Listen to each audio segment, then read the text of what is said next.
soda kue yang bersifat basi. Oke, good answer. Pertanyaan berikutnya, ya.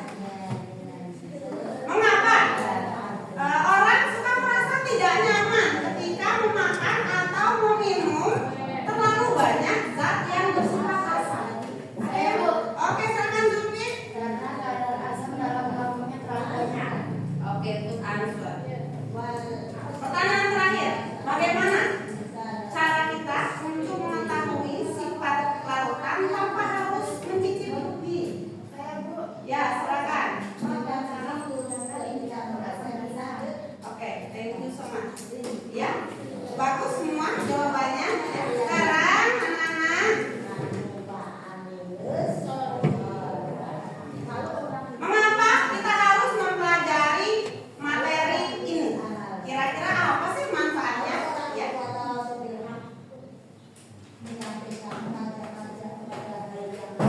Dengan mempelajari materi asam basa, maka kita akan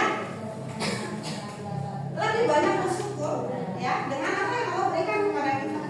Kita akan lebih berhati-hati untuk memasukkan makanan atau minuman ke dalam tubuh kita, ya, sehingga pH tubuh tetap terjaga kestabilannya. Kemudian kita juga akan lebih peduli dengan lingkungan kita, dengan orang-orang yang ada di sekitar kita. Kemudian kita pun bisa memecahkan permasalahan yang akan kita hadapi atau kita temui dalam kehidupan berkaitan dengan kesabaran. Selanjutnya, anak-anak, ya, ibu akan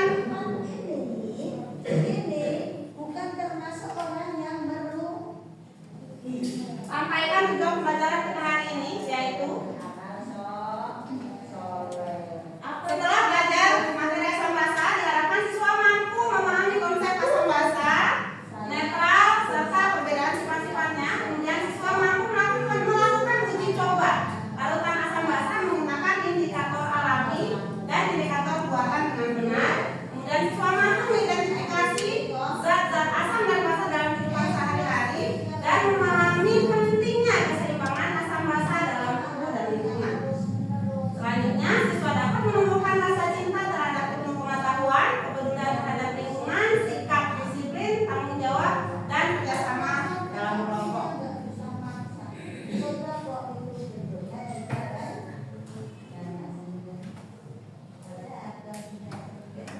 Baiklah, anak-anak,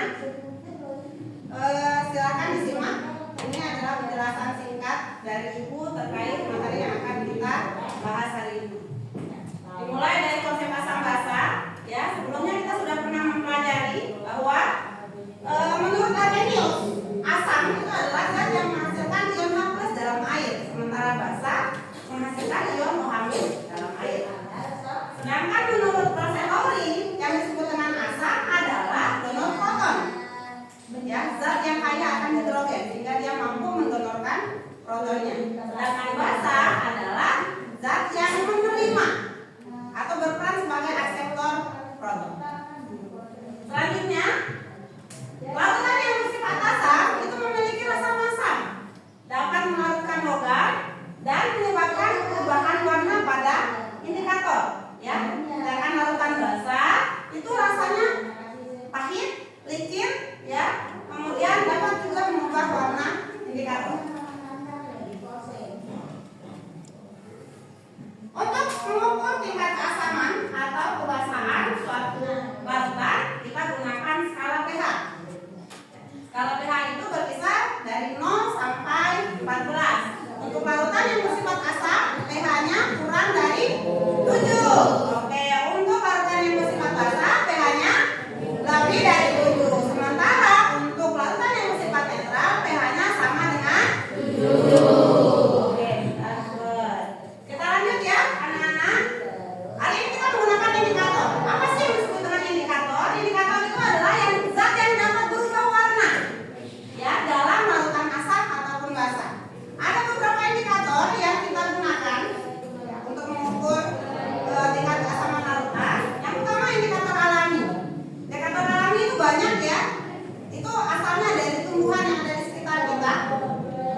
ketika diletakkan pada zat atau lautan yang bersifat basah.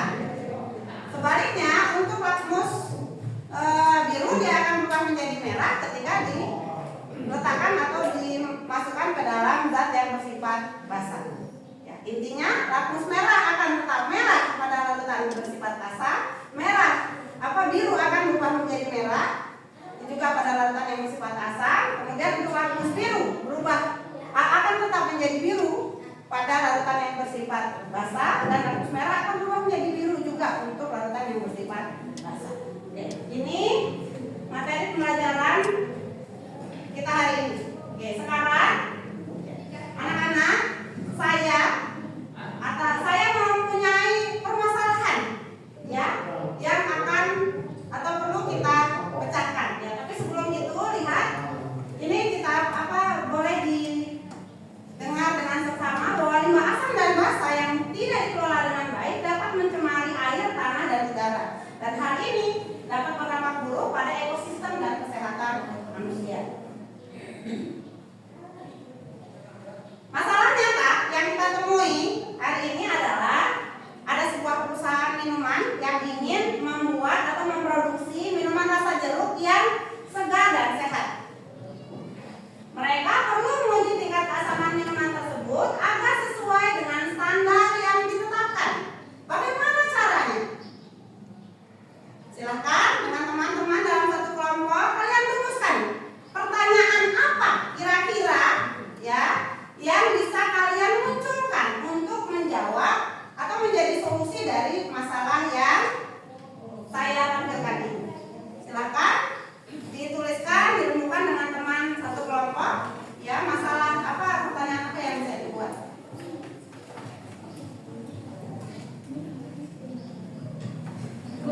Ya, naik. Silakan. Apa itu asam basa? Apa itu asam basa? Itu pertanyaan pertama. Selanjutnya ada lagi? Oke. Bagaimana cara mengukur tingkat keasaman larutan? Bagaimana cara mengukur tingkat keasaman larutan? Good answer. Ada lagi? Ya, Dwi. Apa indikator yang bisa digunakan untuk menguji asam basa larutan? Apa indikator yang dapat digunakan untuk menguji keasaman atau kebasaan larutan? Oke, ada 3 pertanyaan ya yang bisa kita munculkan untuk menjawabnya. Sekarang silakan dengan teman-teman kelompok kalian saling bekerja sama, kita lakukan literasi ya. Kita lakukan literasi, boleh menggunakan buku cetak kalian atau menggunakan internet untuk mencari tahu. Kelompok 1 ya, kelompoknya naik fokus pada konsep asam basa ya. Kemudian kelompok 2 tentang indikator asam basa. Kelompok 3 itu tentang bagaimana cara kerja indikator alami. Kemudian kelompok 4 ya, bagaimana cara kerjanya untuk indikator buatan ya. Silakan. Boleh gunakan HP-nya, tuliskan di buku kalian.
Ya, sudah ya?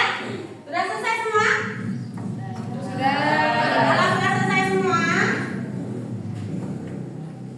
sekarang kita akan melakukan eksperimen atau percobaan untuk menguji sifat larutan asam basa menggunakan zat-zat yang ada di sekitar kita. Ya. Silakan perwakilan kelompok untuk mengambil alat bahan yang akan kita gunakan.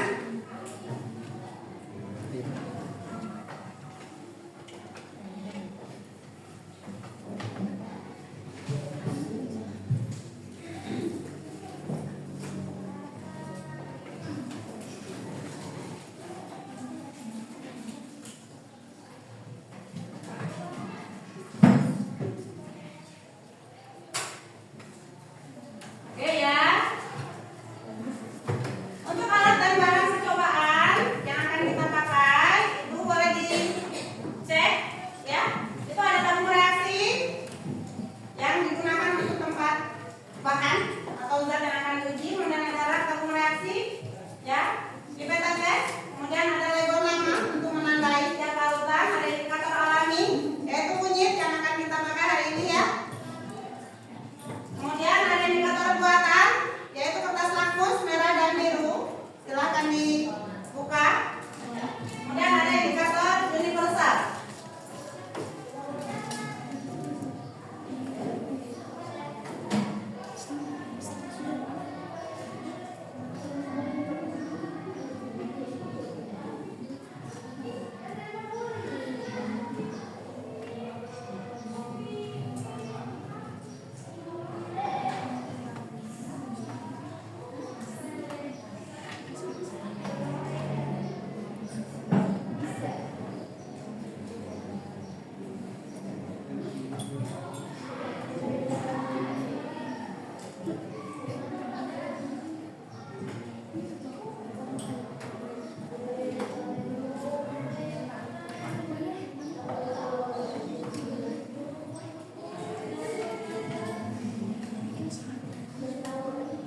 Oke. Bahan yang akan kita uji hari ini itu ada air sumur, ya, kemudian ada air garam, air gula, air abu, jeruk, air kapur, air sabun, asam cuka dan alkohol. Untuk prosedur kerja,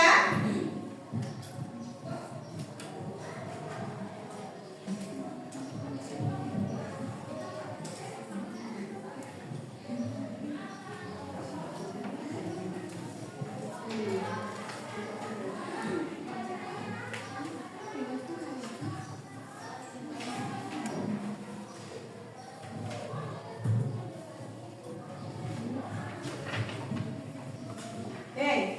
Untuk prosedur kerja kita hari ini kita mulai dari pengujian pH. Siapkan masing-masing larutan yang akan kita uji ya. Kemudian kita mulai dari pengujian menggunakan indikator universal. Indikator universal yaitu ini ya.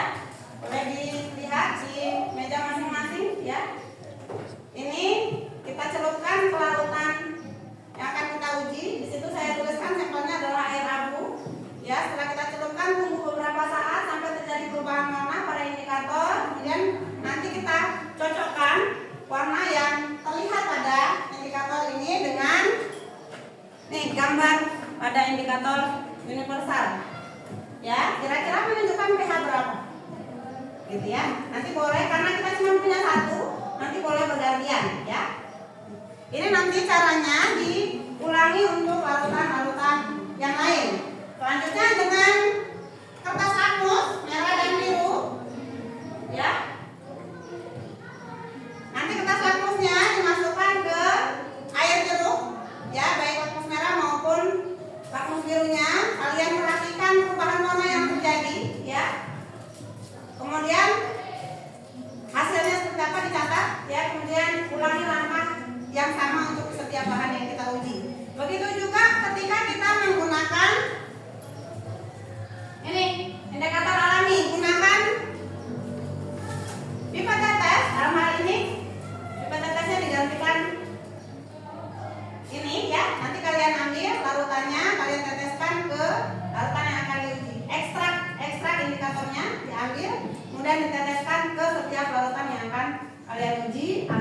bahannya kemudian catat.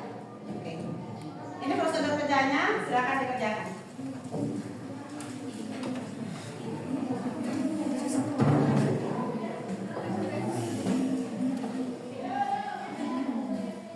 Jangan lupa ketika ada yang kebingungan atau ada yang tidak tahu cara kerja dan lain sebagainya, ditanya ya.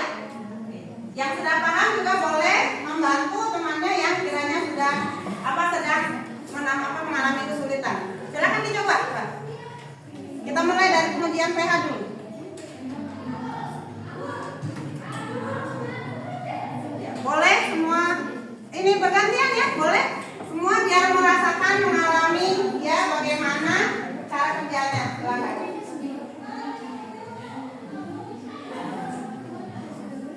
Ya, lihat ya semuanya, kita ambil indikator universalnya, kita celupkan ke ini.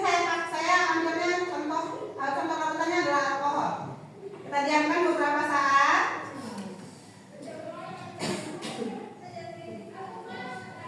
Sekarang sudah ada perubahan warna yang terjadi. Kita cocokkan dengan gambar yang ada di indikator universal. Kira-kira pH-nya berapa ya yang pas?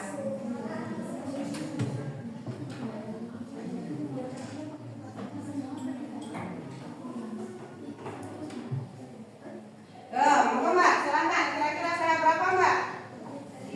Yang cocok Mbak? 9. Lalu 8. Yang warnanya hampir mirip. 9. Oke, 9. Ya, untuk alkohol kita dapat pH 9. Nah, dengan cara yang sama, ulangi pengukuran pada pengukuran pH pada zat-zat yang kita uji yang lainnya, ya. Silakan. Hasilnya dituliskan ya di nomor pengamatan ya.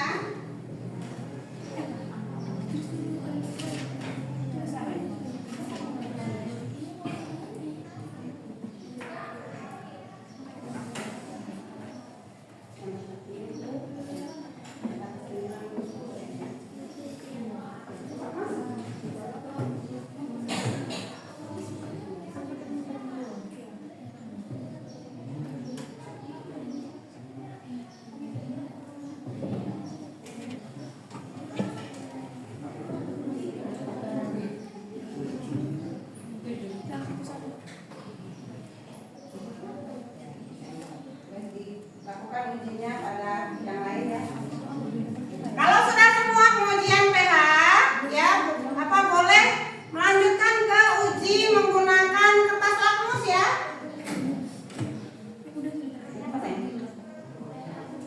Ini air abu.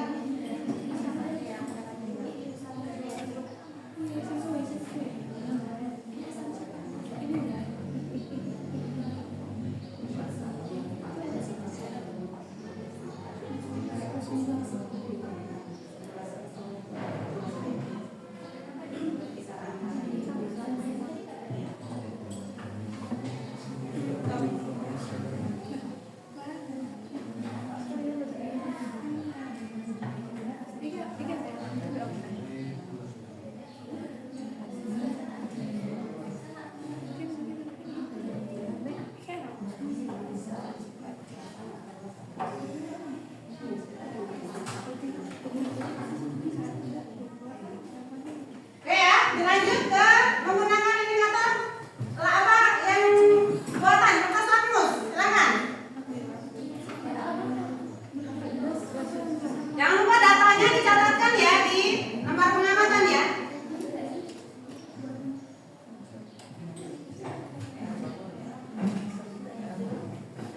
Kalau kertas lakmus langsung aja masukin kertas lakmusnya mas. Lakmus merah dan birunya. Kalau nggak satu-satu, merah dulu. Amati perubahan. Ambil satu sampelnya. Ya, masukkan kertas lakmus merahnya. Perhatikan perubahan warna. Kemudian masukkan lagi kertas lakmus biru. Perhatikan perubahan warnanya. Silakan. Mbak, siapa? Kalau ini untuk nanti mengambil ekstrak kunyit ya. Kalau ini sudah tinggal langsung dimasukkannya misalnya Air sumur. Ya, kita coba masukkan kertas lakmusnya. Ya, lakmus merahnya kira-kira gimana? Apakah dia tetap merah?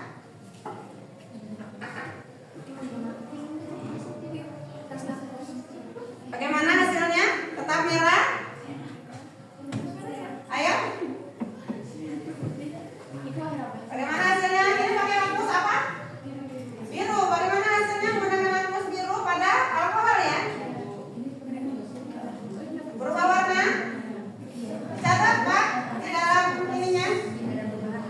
Tabel hasil pengamatannya.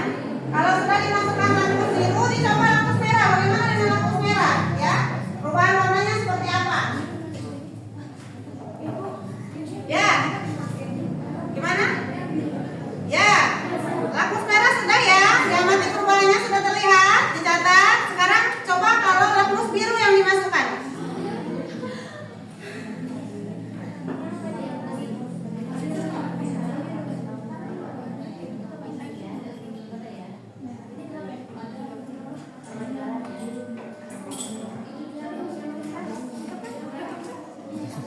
Bagaimana perubahan warnanya? Ditulis ya Mbak? Ditulis. Nanti ya, kalau sudah selesai melakukan semua prosedur, kalian diskusikan ya. Kalian diskusikan kenapa hasilnya seperti yang kalian dapat. Kaitkan dengan teori yang seharusnya hasil literasi kalian tadi ya.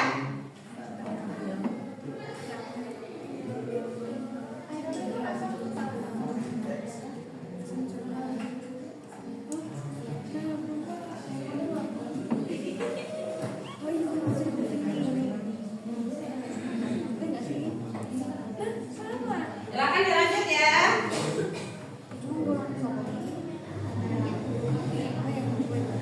Ini apa Mbak?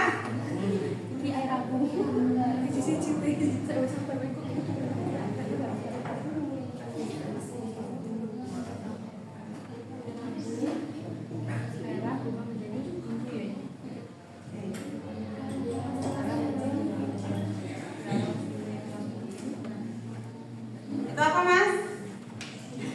Air kapur.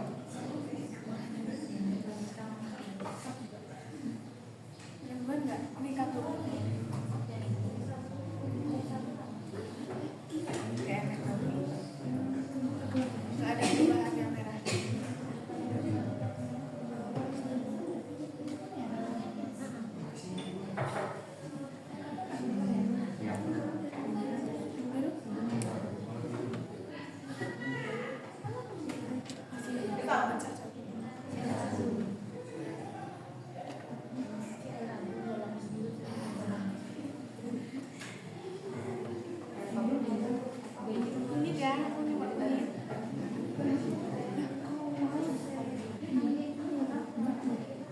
Sudah selesai semua? Kalau sudah selesai semua, silakan dijawab ya pertanyaan diskusi yang ada di bawah tabel pengamatan. Di angka kalian sudah ibu bagikan.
munculkan ya warna yang muncul dengan yang terlihat di kotak.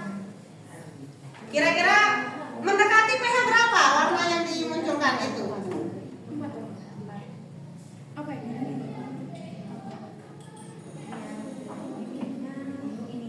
Ya? Dicoba setetes, Mbak. Kalau ini apa ini? Air garam.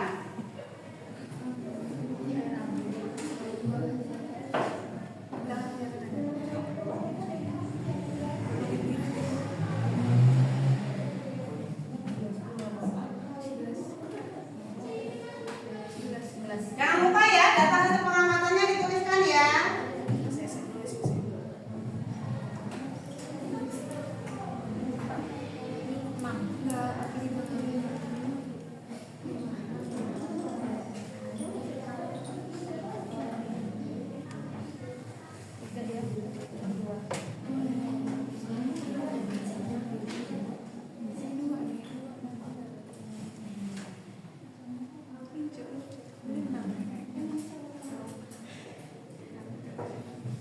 Ada masalah, Mbak?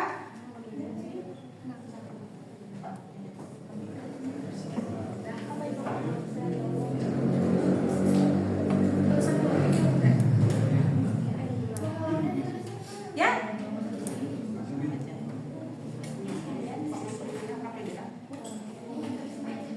Ya? Ya, ditulis di tabel ini ya. Di tabel yang ada di LKPD ya.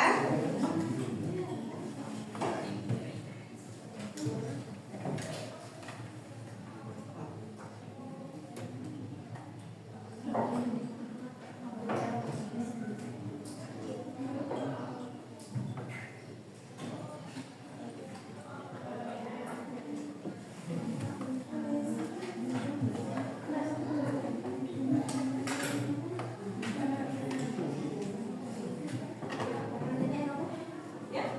Berapa? Alkohol.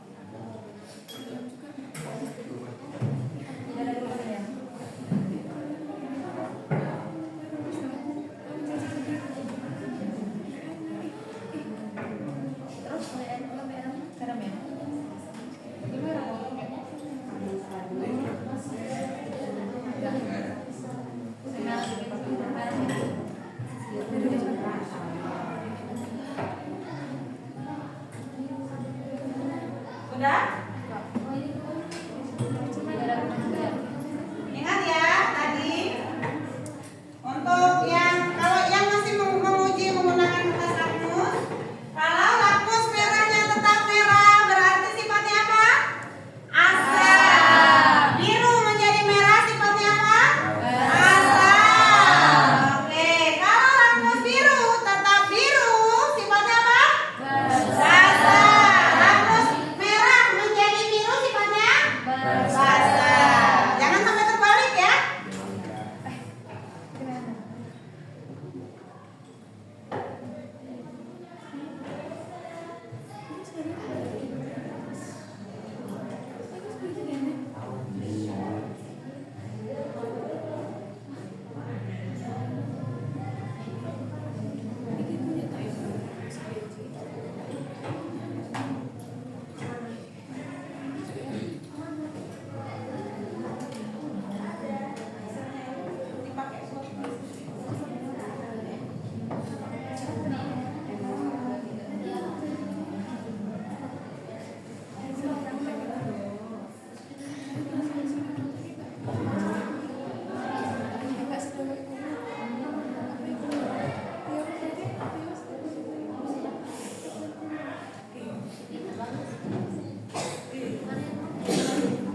Sudah selesai?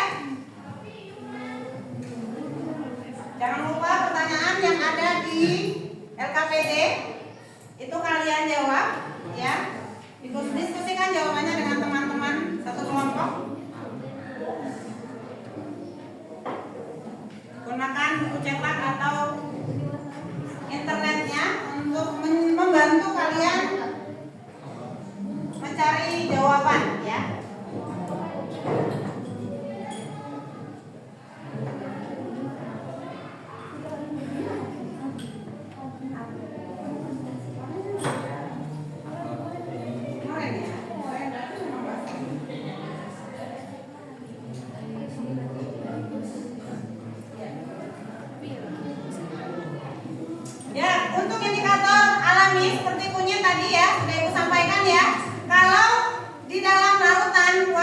tetap kuning, maka larutan itu bersifat asam. Sementara ketika larutannya berubah warna menjadi oranye atau merah, maka larutan itu bersifat apa tadi? Basah. Oke. Sudah, kalau sudah selesai,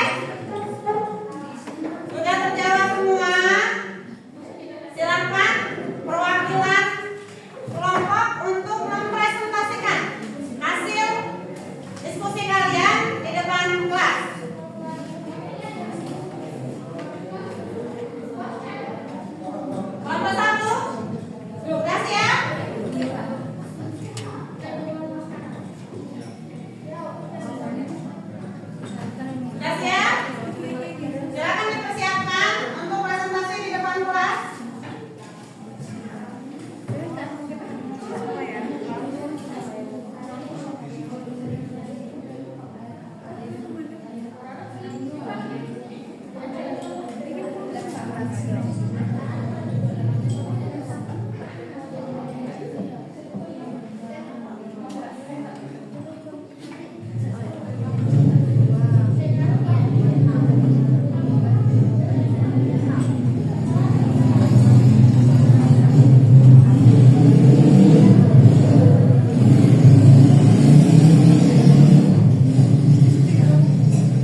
berubah menjadi biru, yaitu air abu.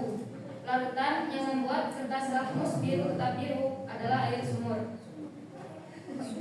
Pada uji larutan menggunakan kunyit sebagai indikator alami, larutan yang berubah menjadi kuning adalah larutan yang mengandung sifat basa pada larutan air abu. Mengapa indikator alami dan kertas lakmus berubah warna saat dicelupkan ke dalam larutan yang diuji? Karena zat yang terkandung di dalamnya memiliki struktur molekul yang sensitif terhadap konsentrasi ion hidrogen atau H+ atau hidroksida ion OH- dalam larutan sehingga dapat mengalami perubahan struktur dan mengakibatkan perubahan warna. Jadi bisa kita simpulkan untuk uji coba menggunakan indikator universal kita bisa mendapati larutan yang pH-nya kurang atau lebih dari 7. Dan uji larutan yang menggunakan kertas lakmus kita bisa mendapati kertas yang berubah dari merah menjadi biru. Dan pada uji larutan yang menggunakan kunyit berubah pada larutannya berubah menjadi kuning.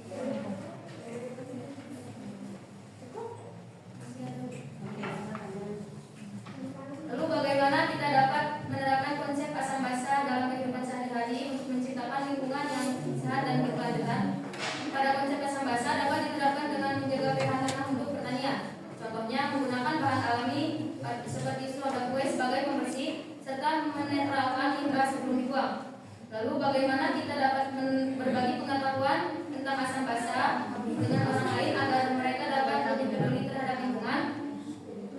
Memberikan informasi yang mudah dipahami seperti melalui diskusi, presentasi atau media sosial. Pengetahuan tersebut dapat dikaitkan dengan dampaknya terhadap lingkungan, misalnya pencemaran air dan tanah akibat limbah asam atau basa. Dengan pemahaman itu orang lain akan lebih peduli menjaga lingkungan melalui penggunaan bahan kimia. Demikian presentasi dari kami. Kami akhiri.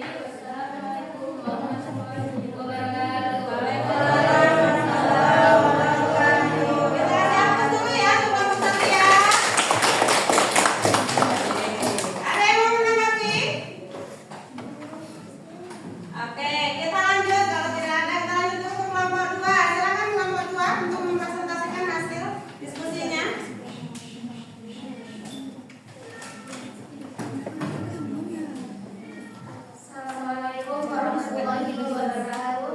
Assalamualaikum warahmatullahi wabarakatuh.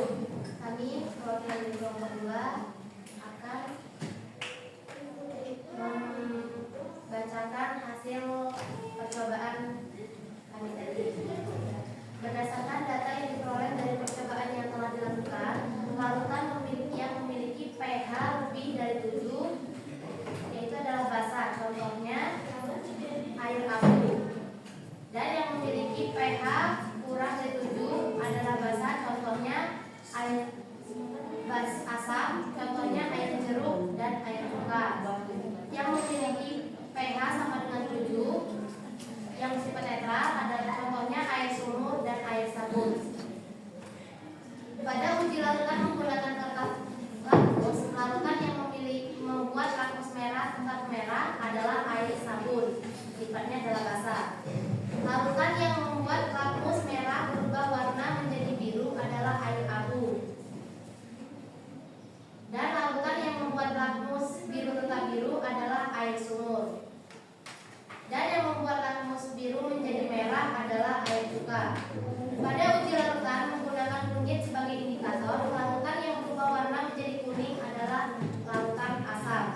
Dan larutan yang berubah warna menjadi krim atau merah adalah larutan rasa. Mengapa indikator alami dan kertas lakmus berubah warna saat dicelupkan ke dalam larutan yang diuji? Karena ada perbedaan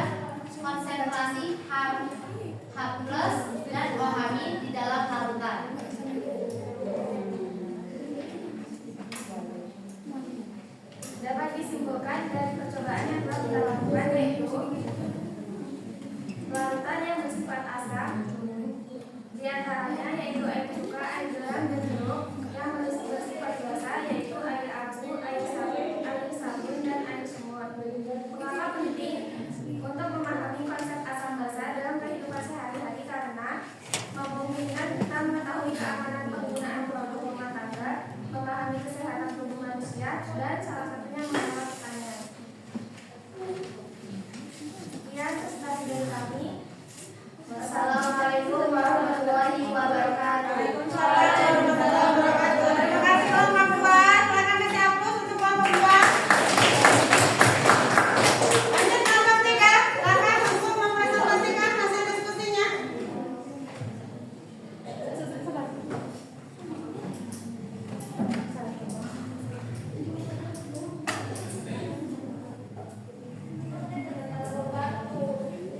Assalamualaikum warahmatullahi wabarakatuh. Waalaikumsalam warahmatullahi wabarakatuh. Kami dari kelompok 3 akan membacakan hasil coba larutan yang sudah kami. Berdasarkan data yang diperoleh dari percobaan yang telah dilakukan, larutan yang memiliki pH lebih dari 7 atau basa adalah air abu. Larutan yang memiliki pH kurang dari 7 atau asam adalah larutan alkohol. Dan larutan yang memiliki pH sama dengan 7 atau netral adalah air sumur. Pada uji larutan menggunakan kertas termos, larutan yang membuat lampu merah tetap merah adalah air sumur. Larutan yang membuat lampu merah berubah warna menjadi biru adalah air abu. Larutan yang membuat lampu biru tetap biru adalah air sumur. Dan larutan yang membuat lampu biru menjadi merah adalah larutan asam cuka. Pada uji larutan menggunakan kunyit sebagai indikator, larutan yang berubah warna menjadi kuning adalah larutan alkohol. Dan larutan yang berubah warna menjadi krem atau merah adalah air abu.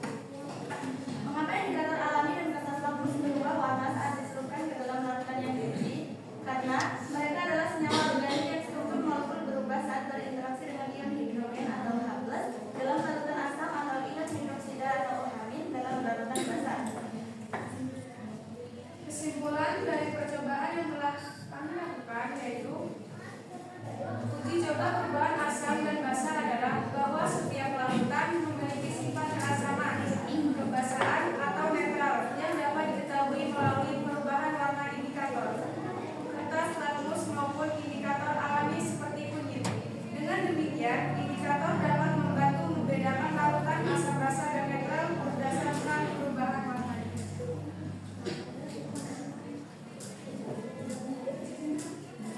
Mengapa penting untuk memahami konsep asam basa dalam kehidupan sehari-hari? Memahami konsep asam dan basa itu penting dalam kehidupan sehari-hari karena banyak hal yang kita temui, konsumsi ataupun gunakan melibatkan sifat asam maupun basa.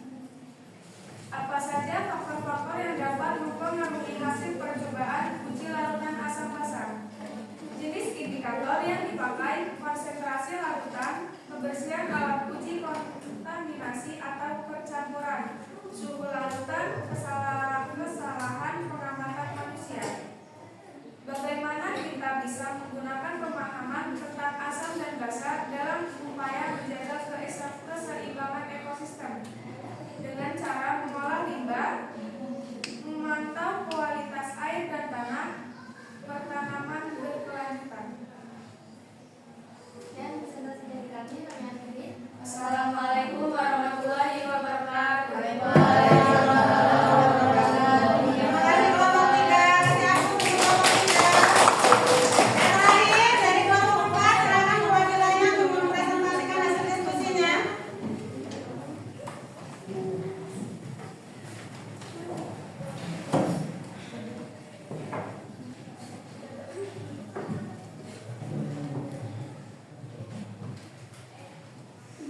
Assalamualaikum warahmatullahi wabarakatuh. Waalaikumsalam warahmatullahi wabarakatuh.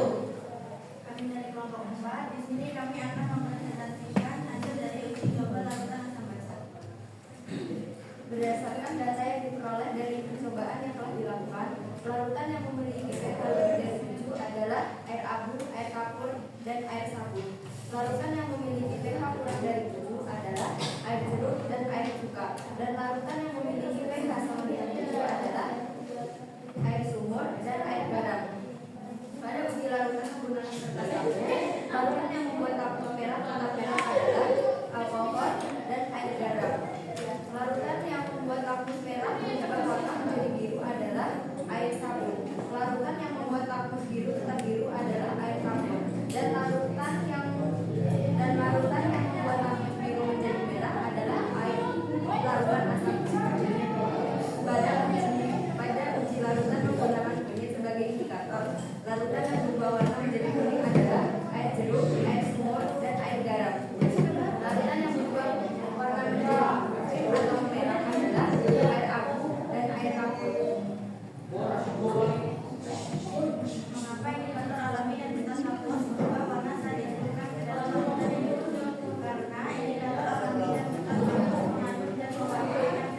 contoh tentang apa yang Allah berikan kepada kita. Kita akan lebih peduli kepada kesehatan diri, orang lain, dan lingkungan.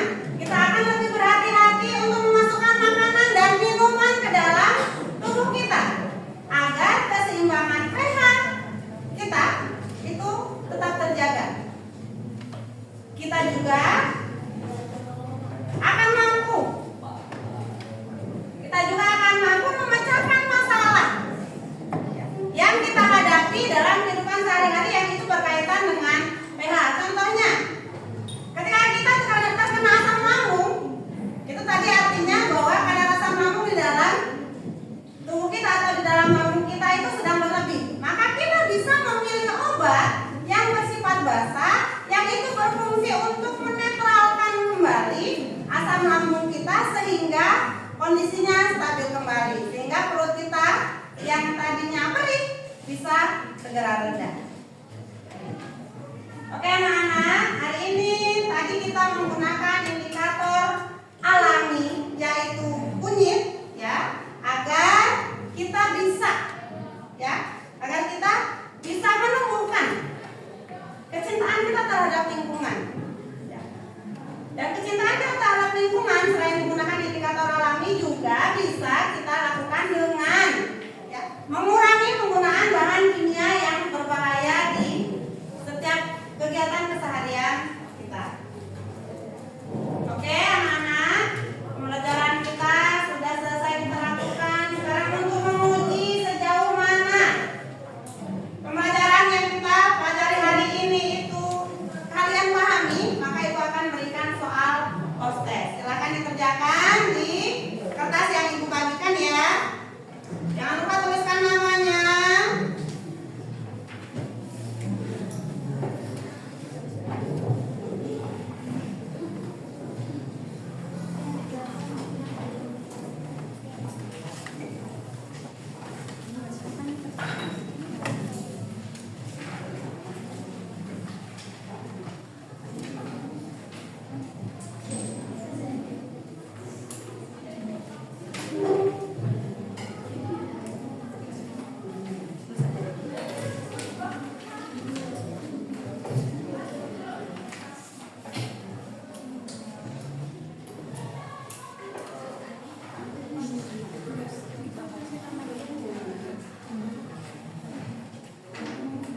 Silakan dikerjakan.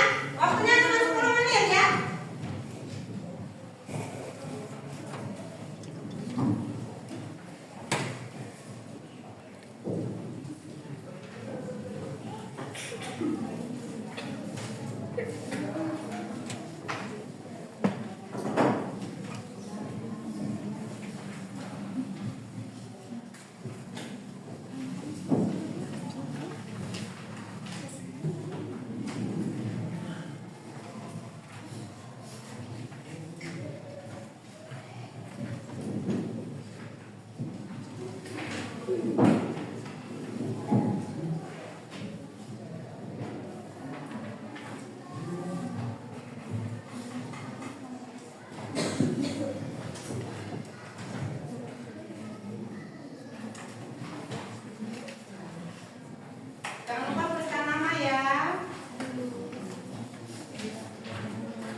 Alfon, Rasul,